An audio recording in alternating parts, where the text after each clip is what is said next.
नीतीश कुमार हमारे सहयोगी ने एक रिपोर्ट तैयार की है, देखिए जरा। शीतकालीन सत्र के अंतिम दिन भी विधानसभा में हंगामा जारी है।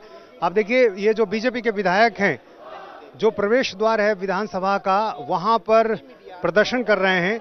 जहरीली शराब से मौत का मुद्दा लगातार विधानसभा में छाया हुआ है और लगातार इसको लेकर बीजेपी प्रदर्शन कर रही है। सदन चल नहीं पा रहा है और जिस तरह से मौत का आंकड़ा बढ़ता जा रहा है, उसके बाद बीजेपी के नेता लगातार इस मुद्दे को उठा रहे हैं। खासतौर से जो मुआवजे को लेकर एक विवाद सामने आया है, नीतीश कुमार ने साफ तौर पर कह दिया कि वो मुआवजा नहीं देंगे। और अब बीजेपी की तरफ से यह कहा जा रहा है कि चूंकि गोपालगंज में 2016 में जब जहरीली शराब से मौतें हुई थी, उस वक्त मुआवजा दिया गया था, तो अब क्यों नहीं दिया जा रहा। और इसलिए यहां पर देखिए, पोस्टर पर लिखा है, इस मौत का सौदागर कौन, सरकार पस्त अपराधी मस्त, मुआवजा देने की मांग की जा रही है। और इस तरह से ये प्रदर्शन जारी है। विधानसभा का सत्र, शीतकालीन सत्र का आज आखिरी दिन है। ये सब घर से ही हैंडीक्राफ्ट का बिजनेस करके हर महीने लाखों कमाते हैं। आपको भी ये करना है, इनसे सीखना है तो फ्रीडम ऐप को अभी डाउनलोड कीजिए। लेकिन जिस तरह से लगातार पहले दिन से ही हंगामा जारी है, तो सवाल लगातार यही बना हुआ है कि शराब का सौदागर कौन, मौतों का सौदागर कौन। और थोड़ी देर पहले हमने आपको दिखाया था कि कैसे छपरा में खुलेआम कच्ची शराब का कारोबार धड़ल्ले से चल रहा है। और अब इस पर बीजेपी का रिएक्शन आया है। बीजेपी का कहना है कि शराब माफियाओं के साथ नीतीश सरकार की भी साठगांठ है। प्रशासन की शह पर ही जहरीली शराब का कारोबार बड़े आराम से फल फूल रहा है।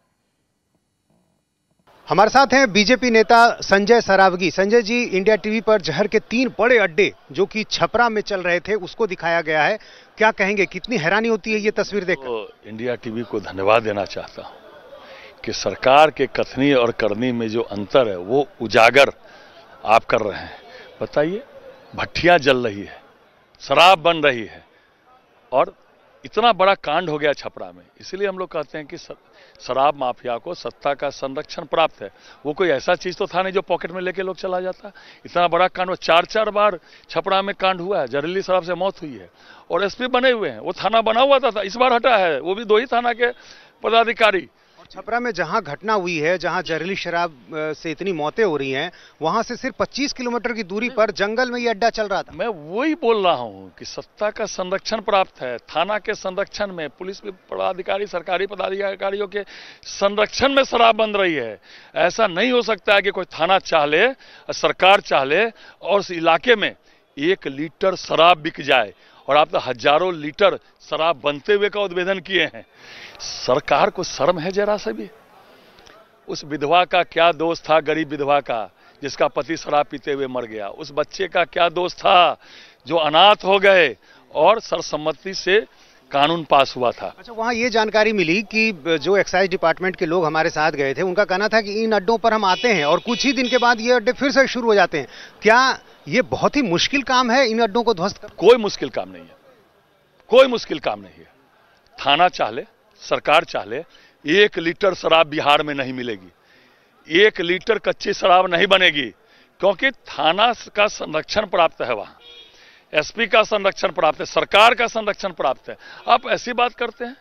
आप बताइए, इंडिया टीवी ने आज उद्भेदन किया, क्या आपको लगता है कि क्या वो पॉकेट में काम हो रहा था? क्या बड़े इलाके में, बहुत बड़े हिस्से में और बड़े पैमाने पर जंगल में चल रहा है। गांव में चौकीदार है, हर गांव में गुप्तचर है सरकार का, हर 4-5 गांव पर एक थाना है।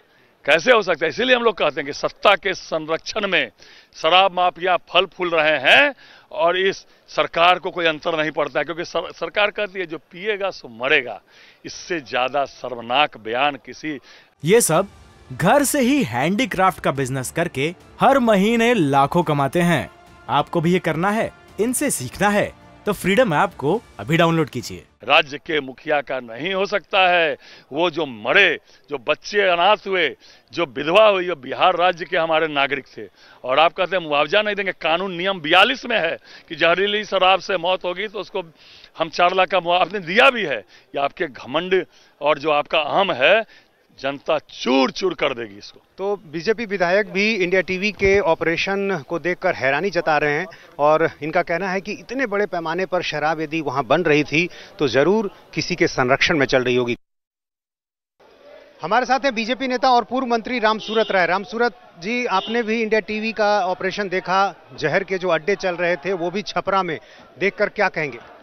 मैं आपसे स्पष्ट करना चाहता हूं कि सरकार में जितने भी पदाधिकारी बैठे हैं, इतने बड़े ढीठ हैं, इतना हंगामा और इतना मृत्यु होने के बाद भी उनको हृदय विदारक चेहरा नजर नहीं पड़ता, क्योंकि जिस तरीके से उस इलाके गोपालगंज हो, मोतिहारी, छपरा हो, चाहे सिवान।